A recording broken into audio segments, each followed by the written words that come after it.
कैसे हैं आप सब। आज हम एनालाइज करेंगे the Hindu newspaper January 2022। Okay. चलते हैं पहली न्यूज़ पर। तो पहली न्यूज़, बिल रिव्यू कल्प्स आफ्टर 3-4 डेज। सत्येंद्र जैन दिल्ली के मतलब हेल्थ मिनिस्टर हैं। उन्होंने बोला है देखेंगे कि कर्फ्यू लगाना है कि नहीं लगाना 3-4 दिन बाद, है ना। उसके बाद इसे समझ लो थोड़ा सा, covid deaths SC to still payments, यानी एससी सुप्रीम कोर्ट ने बोला भाई पेमेंट दो। देखो जो कोविड डेथ हुई थी, ठीक है, अब जो कोविड डेथ हो गई, कोरोना की वजह से पॉवर्टी इंक्रीजमेंट हुई थी, कोरोना की वजह से पॉवर्टी इंक्रीजमेंट हुई थी, ठीक है। कोरोना की वजह से जो लेबर था उसके अनएम्प्लॉयमेंट इंक्रीज हुआ, है ना। कोरोना की वजह से अगर अनएम्प्लॉयमेंट इंक्रीज हुआ, कोरोना में डेथ हुई थी, ठीक है। अगर कोरोना में डेथ हुई थी तो जो कोरोना की उनके जो घर की इकोनॉमी है वो डिस्ट्रॉय हुई होगी, है ना। अगर वो डिस्ट्रॉय हुई होगी तो ये स्टेट का काम है।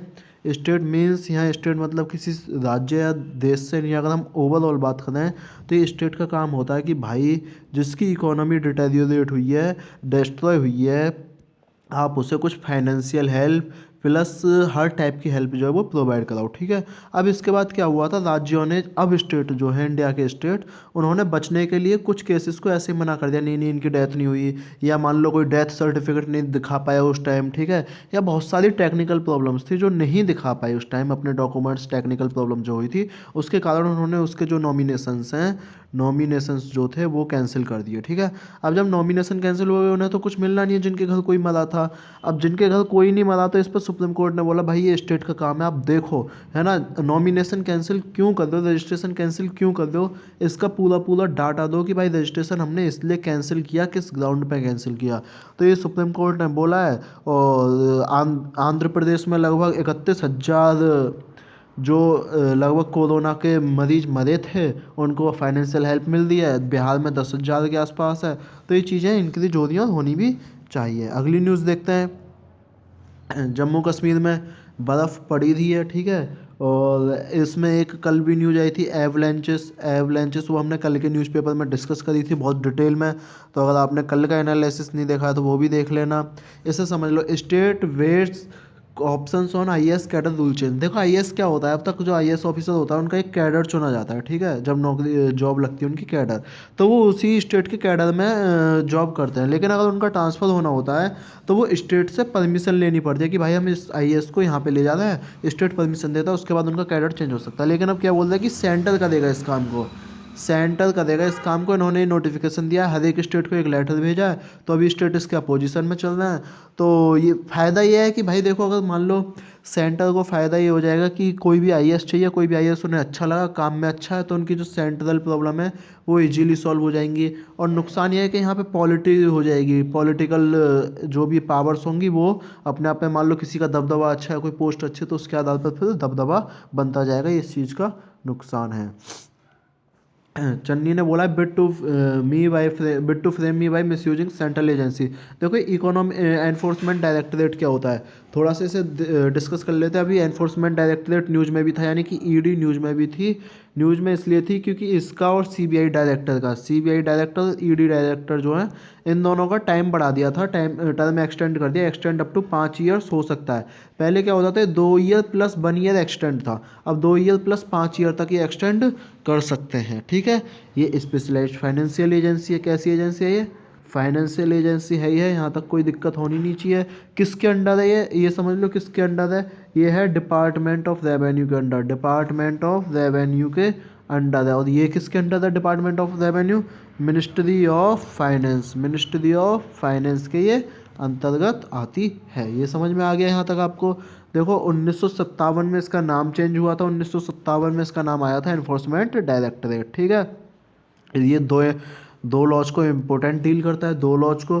पहला लॉ है फॉरेन एक्सचेंज मैनेजमेंट एक्ट 1999, ठीक है। और दूसरा लॉ है prevention of money laundering act 2002। Paper में आ सकते हैं कौन कौन से लॉज पे ये ज़्यादा काम करता है, ठीक है। डायरेक्टर जो होता है इसका आईआरएस ऑफिसर होता है, डायरेक्टर जो होता है इसका आईआरएस ऑफिसर होता है, ठीक है। और यहाँ तक बताओ, यहाँ तक कोई चीज़ समझ में ना आई हो तो उसके बाद बात करते हैं। न्यू हरियाणा लॉ में हिट जॉब्स स्टेक होल्डर्स, यानी कि न्यू हरियाणा लॉ में क्या हुआ है, जेजेपी एक वहाँ की पार्टी है, उन्होंने अपने इलेक्शन में बोला था कि जो यहाँ के लोग हैं हम खाली 75% उनको कोटा देंगे कि भाई आप यहीं के लोग यहीं काम कर सकेंगे, कंपनी को 75% अपने यहाँ के लोग रखने पड़ेंगे। इससे नुकसान क्या होगा, देखो सबसे बड़ा नुकसान जो है स्किल्ड लेबर का नुकसान है। मान लो भाई वहाँ एक तरह से, अब हरियाणा है ठीक है, हरियाणा में तो कुश्ती ज़्यादा होती है। अब अगर आप ये बोल दो कि नहीं खाली हरियाणा वाले जो है कुश्ती में आएंगे, और मान लो यूपी में बोल दो, आप पूरे भारत में बोल दो नहीं भाई भारत वाले में हरियाणा वाले कुश्ती में नहीं आ सकते, क्योंकि भारत में तो भारत भारत छोड़ो, एक भारत तो गलत पड़ जाता है, एक आप दिल्ली ले लो ठीक है, नहीं भाई दिल्ली वाले लोग जो है दिल्ली के लोग कुश्ती खेलेंगे, हरियाणा के लोग यहाँ नहीं आ सकते। अब क्या होगा, दिल्ली का कुश्ती में लेवल इतना अप हो जाएगा, नहीं होगा, क्योंकि दिल्ली के लोगों में स्किल नहीं है, यूपी के लोगों में स्किल नहीं है। अब मान लो हरियाणा में काम चल रहा है, एक फैक्ट्री है कोई भी आप ले लो, टेक्सटाइल फैक्ट्री है ठीक है, यानी कपड़ा बनाने वाली फैक्ट्री है ठीक है। अब वहाँ पे भाई एक चीज़ समझो आप, जो स्किल्ड लेवल होगी वो स्किल्ड लेवल मान लो दिल्ली की जो है स्किल्ड है ना, उस पर आता है भाई कपड़ा कैसे बनाया जाता है। अब आप हरियाणा के लोगों से बोलो नहीं नहीं तुम कोई बनाने कपड़े, है ना भाई कैसे बना पाएंगे, वो सोच के देखो ना, उनके पास स्किल है ठीक है, वो काम भी ज़्यादा नहीं करेंगे, टाइम भी ज़्यादा लेंगे।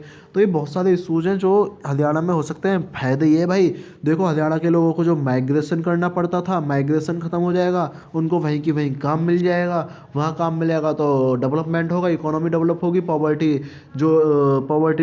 डिक्रीज होगी। तो ये बहुत सारे उसके फैक्टर्स हो सकते हैं, इनकम इंक्रीज होगी, है ना, तो ये फैक्टर हो सकते हैं। अल्पना यादव जो अखिलेश यादव की भाभी जी हैं वो कल बीजेपी में आ गई, कोई इंपॉर्टेंट न्यूज़ है ही नहीं।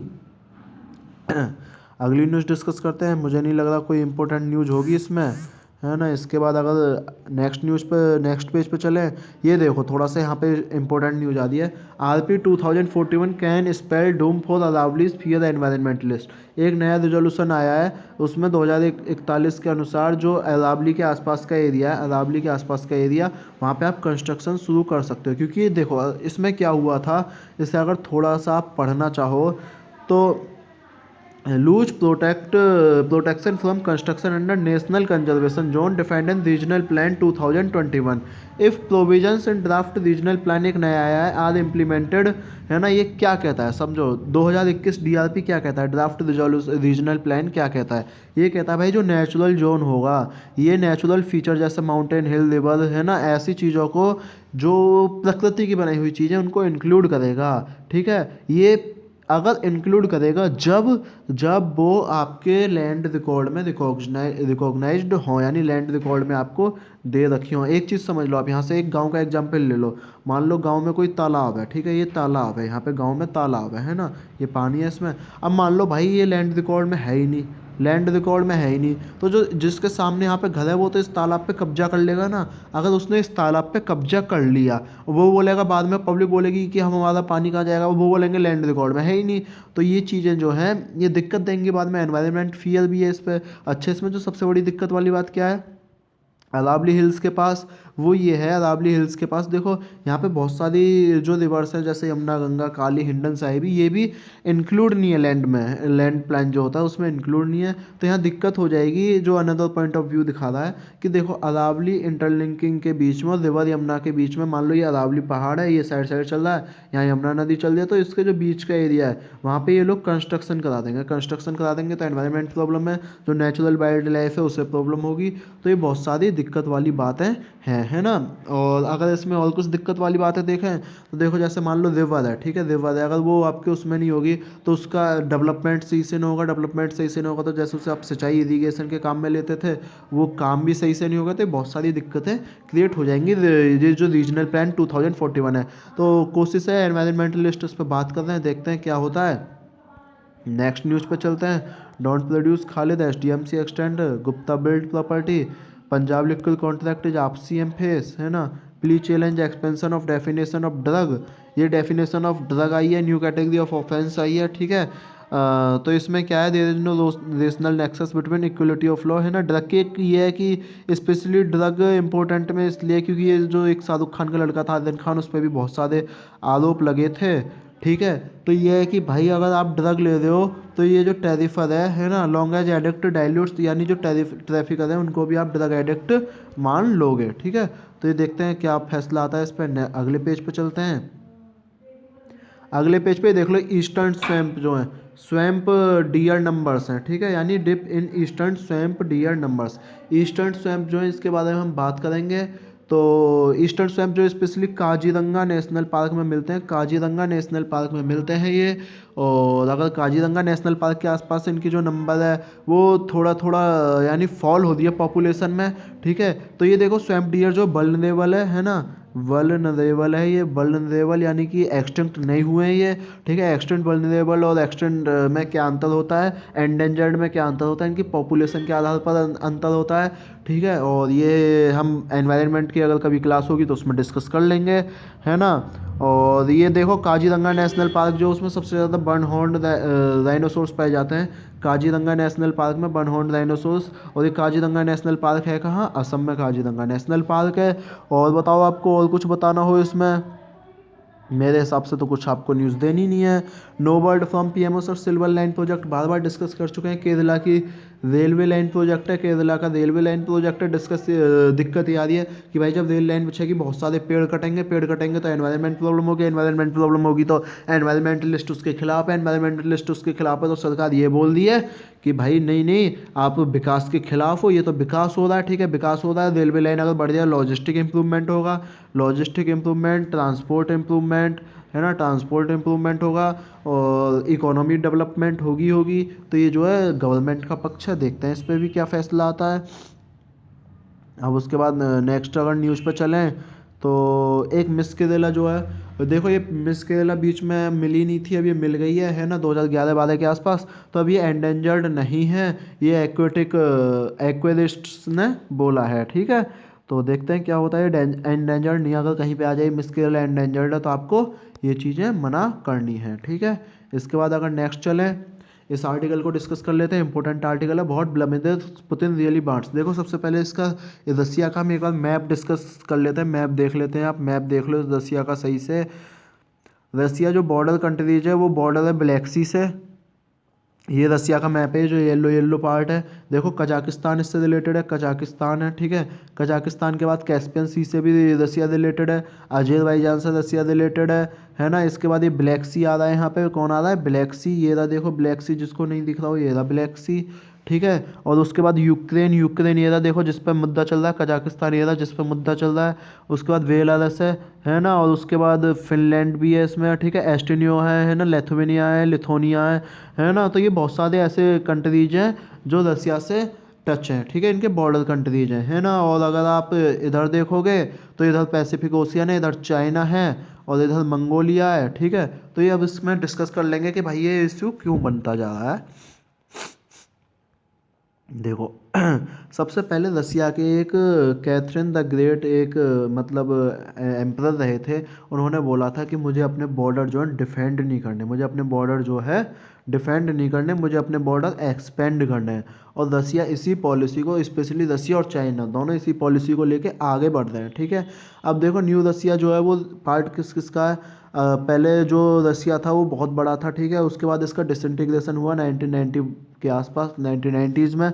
जब इसका डिसइंटीग्रेशन हो गया तो इसमें बात कर लेते हैं क्या क्या दिया हुआ है। रसिया जो है लार्जेस्ट कंट्री है लैंड मास से, ठीक है। अच्छा, इसके बाद रसिया का कोई नेचुरल बॉर्डर नहीं है, नेचुरल बॉर्डर नहीं है, ठीक है। नेचुरल बॉर्डर का मतलब ओशियन, पहाड़ और ये चीज़ नहीं है, लेकिन एक तरफ है, वो है Arctic Ocean in the north और Pacific in the far east, वो इसका नेचुरल बॉर्डर है। बाकी इसके लैंड बॉर्डर हैं, लैंड बॉर्डर के कंट्रीज अभी हमने देख लिए थे कौन कौन से हैं, ठीक है। इसके बाद डिस्कस करना चाहोगे आप तो देखो रसिया पे दो अटैक हुए थे इंपोर्टेंटली, 1812 अटैक नेपोलियन फ्रांस से और 1940 अटैक नाजी जर्मनी से। रसिया ने दोनों को मार के भगा दिया कि आओ कौन सा हमारी ज़मीन पे आएगा। अगर इसके बाद आप डिस्कस करना चाहो तो रसिया जो है वो सेंट्रल एशिया और ईस्टर्न यूरोप पे अपना कब्जा करना चाहता है, या वहाँ पे इनसिक्योरिटी बनी हुई है। इनसिक्योरिटी की बनी हुई है, देखो जो इसके आसपास के कंट्रीज हैं, जैसे अभी हमने पढ़े थे मतलब बहुत सारे कंट्रीज हैं जो अभी हमने पढ़े थे, लेथोनिया है ना, ये जैसे कंट्रीज हैं इन्होंने नेटो की एक्सपेंस, नेटो में पार्टिसिपेशन कर लिया है, ठीक है। और ये हंगरी वगैरह है, ठीक है, इन्होंने नेटो में आ गए। NATO North Atlantic Treaty Organization होती है, 1949 में बनी थी। इसका काम होता है भाई ये अगर इसके मेंबर पे कोई कब्जा करेगा तो ये उसे मार के भगा देगा, ठीक है। यूक्रेन जो है, यूक्रेन इशू जो चल रहा है वो भी इस पे नेटो में अपना बोल रहा है भाई हमें भी पार्टिसिपेट करा लो, है ना। तो ये इसके साथ इशू चल रहा है। नेटो जो है इसमें देखो ये थे एस्टोनिया, लेटविया, लिथुनिया, ये जो सारे सीएल बॉर्डर्स रसिया से कंट्रीज करते हैं, इन्होंने भी नेटो की मेंबरशिप ले ली है। अच्छा ये दिक्कत में आ रहा है भाई, अगर देखो नेटो जो है यूएस का एक ग्रुप माना जाता है, वो इधर एक्सपेंड कर लेगा तो इसने यूक्रेन पर कब्जा करना चाहा, यूक्रेन पर मिलिट्री भेज दी, अपनी 90,000 सेना भेज दी, सैनिक भेज दिए। वहाँ पे भी यूएस आ गया कि नहीं नहीं आप गलत कर रहे हो, ठीक है। अच्छा नेटो के बॉर्डर अगर ऐसे हैं तो नेटो ने कब्जा भी किया है, नेटो ने मतलब हर एक आके बॉर्डर एक्सपेंड कर रहा था, तो रसिया ने इसका बदला लिया।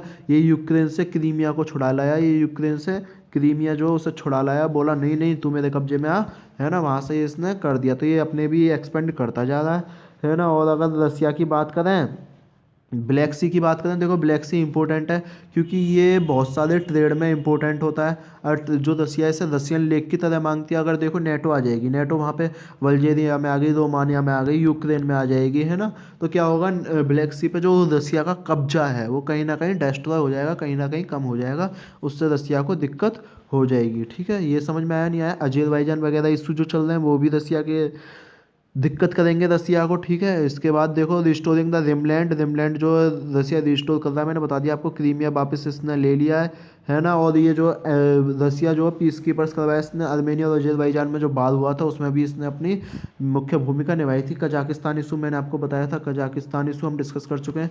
क्या हुआ था यहाँ पे, थोड़े से इंटरनल प्रॉब्लम हो गई थी, रसिया ने हेल्प मांगी कजाकिस्तान ने, तो रसिया ने अपनी सेना भेज के उस इशू को सॉल्व करवाया है। वो CSTO के अंतर्गत हुआ था, कलेक्टिव सिक्योरिटी ट्रीटी ऑर्गेनाइजेशन के अंतर्गत ये चीज़ें हुई थी, है ना। इसके बाद अगर आप डिस्कस करना चाहो तो डिफेंसिव एग्रेशन जो है मतलब बिडन कॉल्ड हिम ए किलर, बिडन ने उसे किलर बोला था पुतिन साहब को। लेकिन देखो पुतिन साहब क्या चाहते हैं, पुतिन साहब चाहते हैं, जो आर्टिकल है इसमें मेन, पुतिन साहब चाहते हैं भाई रसिया का एक्सपेंशन हो। रसिया डिसइंटीग्रेशन से पहले जितना था उतना ही वापस लेना चाह रहे हैं। रसिया पे चाह रहे हैं किसी भी एक्सटर्नल फोर्स का कब्जा ना हो। रसिया पे चाह रहे हैं ब्लैक सी पे किसी भी एक्सटर्नल फोर्स का कब्जा ना हो, है ना। तो ये चीज़ें पुतिन साहब चाह रहे हैं। बोलो समझ में आ गया नहीं आया। टेक्नोलॉजी टेंगल, देखो 5G सर्विस है, इसमें दो चीज़ें, सी बैंड रेशियो और 5G सर्विसेज, हम दो समझ लेते हैं। इसमें आर्टिकल क्यों दिया है, इसलिए दिया गया है कि 5G सर्विसेज जो होती हैं, 5G सर्विसेज जो होती हैं और सी बैंड जो होता है, उनकी फ्रीक्वेंसी लगभग सेम होती है। तो सी बैंड की फ्रीक्वेंसी कितनी होती है उसे डिस्कस कर लेते हैं। सी बैंड स्पेक्ट्रम की जो फ्रीक्वेंसी होती है, रेडियो फ्रीक्वेंसी, वो 4 गीगा हर्ट्ज से और 8 गीगा हर्ट्ज तक होती है, ठीक है। लगभग 4 और 8 के बीच में होती है ना। अब आप एक और चीज़ बोलोगे भाई, ये देखो इसमें दिक्कत क्या आती है। तो एक देवास डील हम पढ़ रहे हैं बार बार, देवास डील जो हुई थी वो दिक्कत ये हुई थी कि एस बैंड स्पेक्ट्रम कंट्रोवर्सी आ गई थी उसमें, वहाँ पे ये दिक्कत हो गई थी। अच्छा अब दिक्कत समझते जाओ। देखो जो ये एयरलाइंस होती हैं, यानी कि एरोप्लेन्स होते हैं, है ना, उनका जो सिस्टम वर्क करता है वो भी इसी फ्रीक्वेंसी के आसपास वर्क करता है। ये जो फ्रीक्वेंसी होती है 4 से 8 के बीच में या 4 से 3-4 के बीच में वो वर्क करता है। इससे क्या होगा, मान लो थोड़ी सी फ्रीक्वेंसी इधर उधर हो गई तो इनकी फ्रीक्वेंसी मिसमैच हो जाएंगी, मतलब आपस में मैच हो जाएंगी, लेकिन एक जो मेन जहाँ मैच होनी चाहिए वहाँ से मिसमैच हो जाएंगी। और अगर ऐसा होगा तो फिर डिस्ट्रॉय भी हो सकता है एरोप्लेन, या बहुत सारी टेक्निकल प्रॉब्लम आ सकती हैं, है ना। एक और चीज़ समझ लो, जो 3.7 गीगाहर्ट्ज से लेकर 3.7 गीगाहर्ट्ज से लेकर लगभग 4.2 गीगाहर्ट्ज पे जो ये ब्रॉडकास्ट होती है, इतनी फ्रीक्वेंसी पे होती है, ठीक है। 5G ऑपरेटर्स के लिए कितनी फ्रीक्वेंसी चाहिए होती है हमें, 5G ऑपरेटर्स के लिए लगभग 3.3 से 3.6 गीगाहर्ट्ज तक की फ्रीक्वेंसी हमें चाहिए होती है। अच्छा 5G आने से फ़ायदा क्या होगा इंडिया को, स्पेशली इंडिया का हेल्थ केयर सेक्टर इम्प्रूवमेंट हो जाएगा, इंडिया की लॉजिस्टिक इम्प्रूवमेंट हो जाएगी, इंडिया का मैन्युफैक्चरिंग सेक्टर इम्प्रूव हो जाएगा, है ना, इंडिया की इंडस्ट्री इम्प्रूव हो जाएगी, इंडिया की इंडस्ट्री इम्प्रूव हो जाएगी। और भी बहुत इंडस्ट्री 4.0, इंडिया का ट्रांसपोर्ट जो है, ट्रांसपोर्ट सिस्टम बेस्ट हो जाएगा, इंडिया का ट्रांसपोर्ट सिस्टम बेस्ट हो जाएगा इंडिया का। और भी जो भी ये चीज़ें बची हैं वो इंडिया की बेस्ट हो जाएंगी, ठीक है। अच्छा इसके बाद इन्होंने देखो बीच में जो है ये बोला कि भाई 100 मेगाहर्ट्ज़ का गैप होता है, 100 मेगाहर्ट्ज़ का गैप होता है, तो इतनी दिक्कत वाली बात नहीं है, आप 5G और इसे एक साथ लेके चल सकते हो, ठीक है। और ये ऐसा हुआ था कि एक बार फ्रांस में 96 सेकंड की फ़्लाइट जो है वो जो है इंटरप्शन हो गई थी 5G सिग्नल से। तो ये बहुत सारी दिक्कतें, देखते हैं क्या नए टेक्निकल इम्प्रूवमेंट होते हैं। उसके बाद नेक्स्ट आर्टिकल है democratise and empower city government. City government का मतलब लोकल गवर्नमेंट, लोकल गवर्नमेंट कौन सी अमेंडमेंट एक्ट से बनी थी? 73 और 74 अमेंडमेंट एक्ट से ये लोकल गवर्नमेंट बनी थी। लोकल गवर्नमेंट में देखो इसने ये बोला भाई अगर कोई भी पेंडेमिक हो तो उसमें आप लोकल गवर्नमेंट को साथ लो। बिल्कुल देखो आप अगर लोकल गवर्नमेंट का हेल्थ केयर सही होगा, हेल्थ केयर इंफ्रास्ट्रक्चर सही होगा, हेल्थ इंफ्रास्ट्रक्चर, एम्प्लॉयमेंट इंफ्रास्ट्रक्चर यानी कि मनरेगा सही होगा, मनरेगा जो है लोकल गवर्नमेंट के लिए स्पेशली है, और भी वहाँ की रोड व्यवस्था अच्छी होगी, वहाँ टेक्नोलॉजिकल डेवलपमेंट अच्छा होगा, वहाँ का इंडस्ट्री रिवॉल्यूशन अच्छा होगा, तो इससे फ़ायदा क्या होगा, वहाँ के ज़्यादातर लोग जो है लोकल लेवल पे एक इम्प्रूवमेंट कर जाएंगे, लोकल लेवल पे इम्प्रूवमेंट कर जाएंगे तो इकोनॉमी में अच्छा सुधार आ जाएगा, है ना, और बाकी क्षेत्रों में बहुत अच्छा सुधार आ जाएगा। तो ये बोल रहे हैं कि आपको लोकल लेवल में लोकल गवर्नमेंट को इंक्लूड करना चाहिए। हुआ क्या था, अभी मोदी जी ने पेंडेमिक में एक मीटिंग करी थी जिसमें स्टेट के सीएम थे और ज़िले के डीएम थे, लेकिन लोकल गवर्नमेंट को इन्होंने छोड़ दिया। तो बोला भाई आप अगर कोई भी पेंडेमिक पर डिस्कस करना चाहते हो लोकल गवर्नमेंट को जरूर इंक्लूड करो। लोकल गवर्नमेंट का आपको एक बेस्ट एग्जांपल देता हूँ, एक कुमार विश्वास कवि हैं, कुमार विश्वास बहुत अच्छे कवि हैं, है ना। उन्होंने एक लोकल गवर्नमेंट पे एक किट बनाई थी, कोरोना किट, ठीक है। अगर मान लो कोरोना किट हर एक गांव शहर में पहुंचा देते, इससे फ़ायदा क्या हुआ था, लोकल गवर्नमेंट जो है वो एम्पावर हो रही थी। भाई अगर किसी को कोरोना है, थोड़े से भी लक्षण दिख रहे हैं, तुरंत वो किट देते थे, इसमें किट में दवाई ववाई जो होती थी वो देते थे, ठीक है। उसके बाद क्या होता था, लोकल लेवल पे वो एक तरह से हेल्थ इंफ्रास्ट्रक्चर बेस्ट करना चाह रहे थे, है ना। तो ये सारी चीज़ें हैं जो लोकल गवर्नमेंट पे बेस्ट हो सकती हैं। हाँ, और लोकल गवर्नमेंट को गांधी ने भी बोला है कि भाई जो भारत का रास्ता है वो गाँवों से होकर गुजरता है, गाँवों से होकर गुजरता है। तो ये महात्मा गांधी जी की भी बात माननी चाहिए। गांधीयन पॉलिसी, सोशलिस्ट पॉलिसी जो जवाहरलाल नेहरू जी डिस्कस करते हैं वो सब इम्पोर्टेंट है ही हैं। और इस आर्टिकल में, अच्छा इस आर्टिकल में एक और चीज़ दिया भाई, लोकल गवर्नमेंट पे आप टैक्स भी इंक्लूड करो। लोकल गवर्नमेंट पे आप जो टैक्स को भी इंक्लूड करो। टैक्स से क्या फ़ायदा होगा, अगर आप लोकल गवर्नमेंट पे टैक्स दोगे तो वो चीज़ें टैक्स वहीं का वहीं यूज हो जाएगा और बहुत सारे इंफ्रास्ट्रक्चर डेवलपमेंट हो जाएंगे, स्मार्ट टेक्नोलॉजी हो जाएगी, ठीक है। इसके बाद अगर आप इसे छोड़ो, the many problem of online anonymity, यानी एक न्यूज़ वायरल होती है और वो चल जाती है सोशल मीडिया पे, इतने इंपॉर्टेंट है नहीं है जितने इन्होंने दे दिया है, ठीक है। बाकी इसमें कुछ है नहीं। इसके बाद dangerous president by holding budget, budget में बोला भाई आप इलेक्शन से पहले बजट मत लेके आओ, है ना। मोदी गवर्नमेंट देखो रेलवे बजट एक साथ आता है, रेल प्लस यूनियन बजट एक साथ आता है, फरवरी वन को ये जो बजट है फरवरी वन को आता है, इलेक्शन है अब 10 फरवरी को, तो ये बोल रहे भाई नुकसान हो जाएगा, आप ऐसे बजट लेके मत आओ, आपको फ़ायदा हो जाएगा बाकी पार्टियों को नुकसान हो जाएगा। कास्ट कैलकुलस हमें नहीं करनी है। इसके बाद नेक्स्ट पेज पे चलते हैं। इसमें कुछ इंपॉर्टेंट लग नहीं रहा मुझे, है ना। अब देखो ये जो फॉरेन कंट्रीज, सेंट्रल एशियन के जो नेता थे वो जो आने वाले थे रिपब्लिक डे पर वो नहीं आएंगे, ठीक है। इसके बाद अगर आप डिस्कस करना चाहो तो इसमें कुछ है नहीं, है ना। नेक्स्ट न्यूज़ पे पेज पे चलते हैं। बीजेपी जनरल रावत, कुछ नहीं है। न्यू कोविड डेथ बढ़ गए, है ना। China PLA abductor Arunachal youth, कोई दिक्कत नहीं है, इसमें कोई न्यूज़ नहीं है। तालिबान जो बोल रहा है भाई मुस्लिम नेशंस रिकॉग्नाइजेशन दो हमें। फॉरेन, ये देखो foreign secretary speaks with US counterpart on Russia, ये रसिया के बारे में बातचीत हुई, वही नेटो वेटो सारा मामला चल रहा है, समझा दिया आपको, है ना। और कुछ है नहीं इसमें खास, इस पेज पे कुछ खास नहीं है। इकोनॉमिक डेवलपमेंट वाले पेज पे भी कुछ खास नहीं है ना।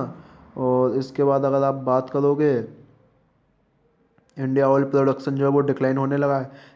कल इंडिया हार गई थी, ये आपको पता ही होगा, ठीक है।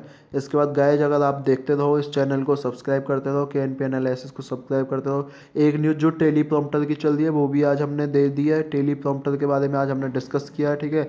उस वीडियो को देखो, और लक्ष्मीकांत की सीधे जाए दिया, आप उसे देखते रहो। तो इस चैनल को सब्सक्राइब करो, लाइक करो, शेयर करो, और जो भी अगर PDF चाहिए आपको तो आप टेलीग्राम चैनल को भी ज्वाइन कर सकते हैं, KNP एनालिसिस ही उसका नाम है। So bye bye guys, see you soon in next video.